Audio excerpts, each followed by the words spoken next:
In 1907, Britain and France embraced Russia. They used honey,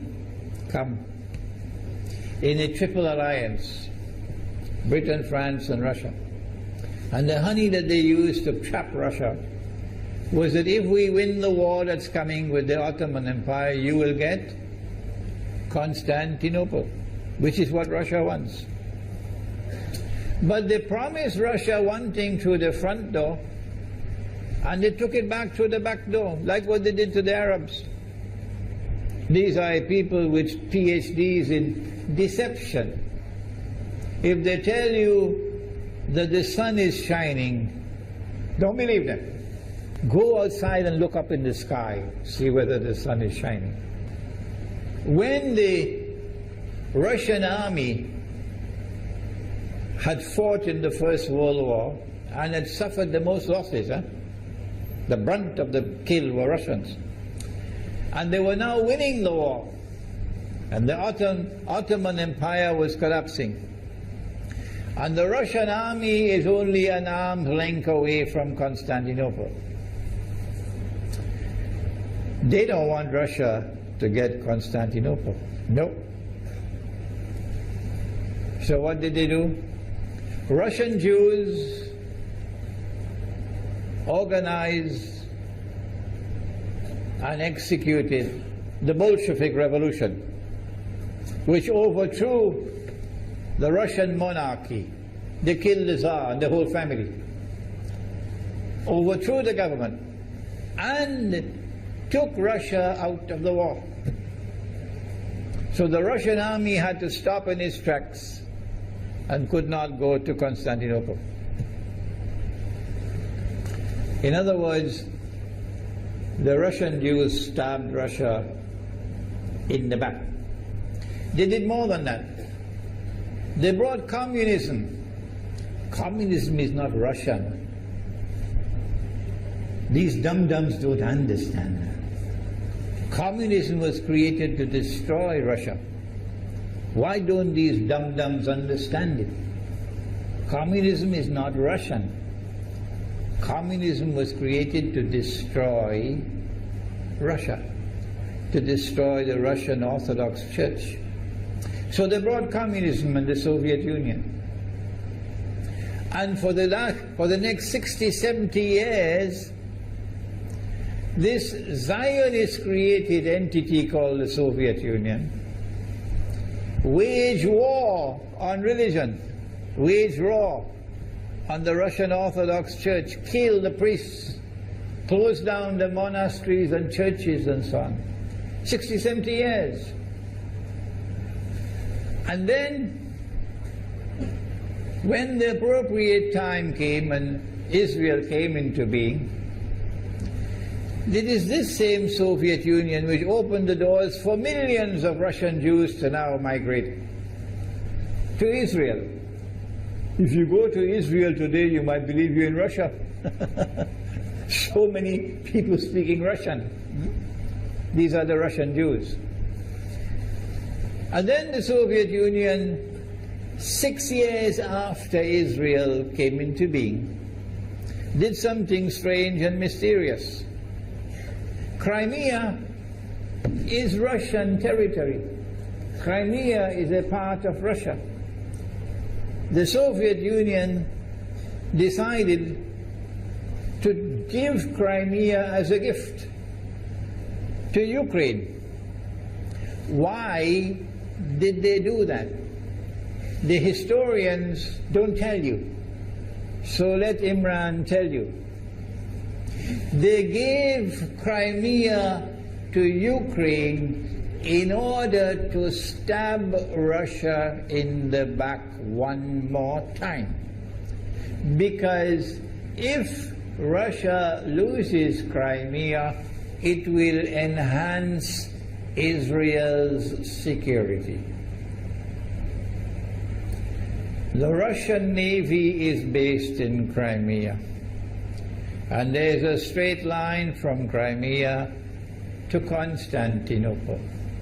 To get out of the Black Sea And to get into the Mediterranean Sea, you got to pass through the Bosphorus.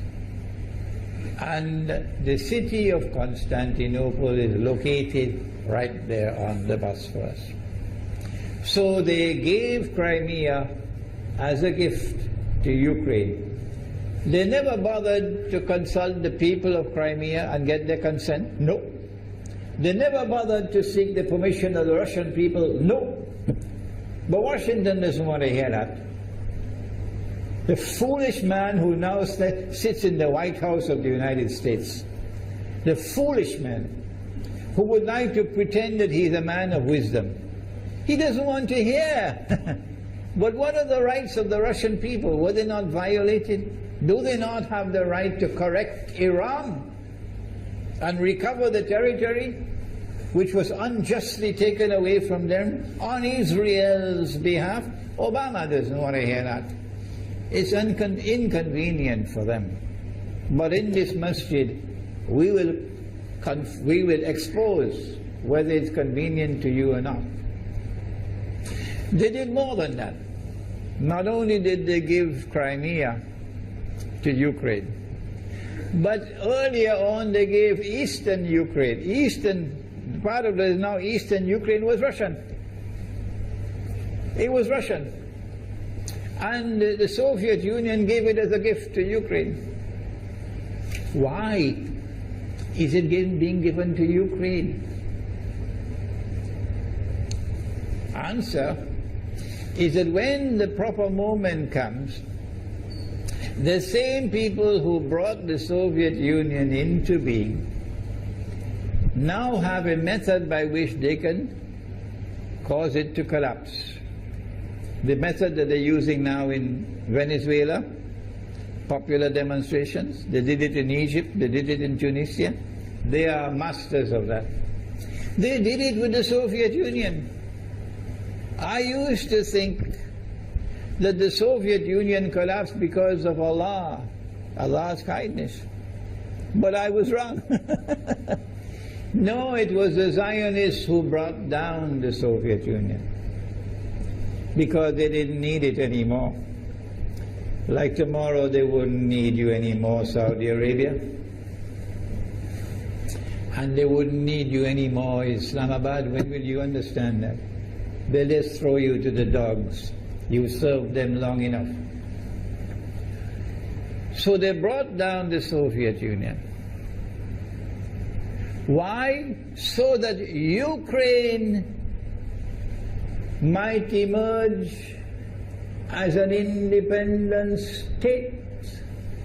That's danger for Russia.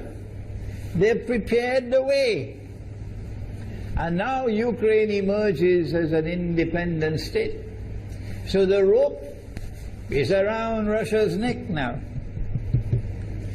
And from that day, when the Soviet Union collapsed, until yesterday, the relationship between Russia and Ukraine was always problematic. But the people of Ukraine still had the good sense and wisdom to appoint a government that was pro-Russian. The Zionists decided it's time for us to use our, the street demonstrations. And last October, November, December, the world witnessed Caracas all over again. And eventually, the Zionists got what they wanted. You have the money, and you can send in your special people, snipers who will kill, and so on, throw petrol bombs and so on. And eventually they got what they wanted. They created enough havoc. May Allah protect Malaysia from that. Ameen. Ameen. And the president of Ukraine fled. He's a democratically elected according to your method, Mr. Obama, according to your system. He's a legally elected president of Ukraine. And he had to flee. And these hypocrites in Washington and London and Paris, who would like us to believe that they are honorable men. They are not. Instead of standing on the side of the legally appointed president and demanding the rule of law, they all showed their colors as hypocrites in immediately recognizing the new government in Ukraine. The new government in Ukraine is anti-Russian. That's what they wanted. That's why they brought down the Soviet Union, to bring in a Ukraine into being as an independent state, and then to eventually get an anti-Russian government in Ukraine.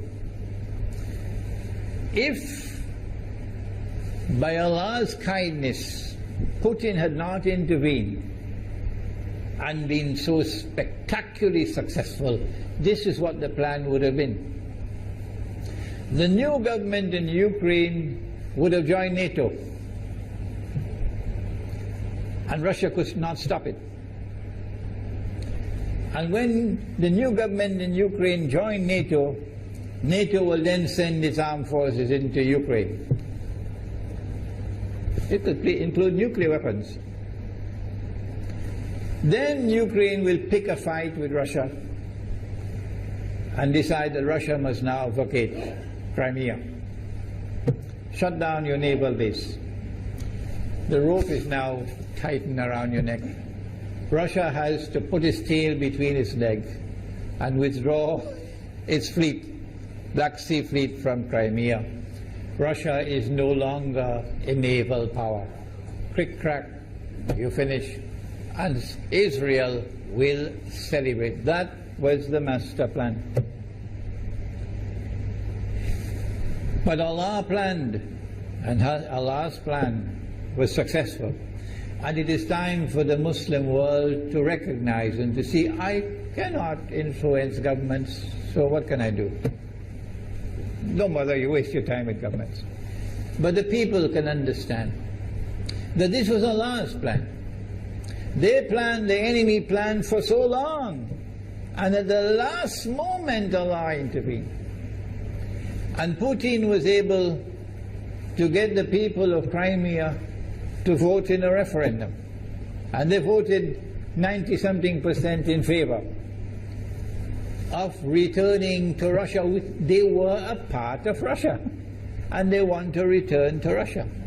So Putin was successful in delivering to the Zionist movement the first defeat it has ever suffered, significant defeat, in the more than 100 years since the Zionist movement was established. If that is not a sign from Allah, it's time for you to wake up.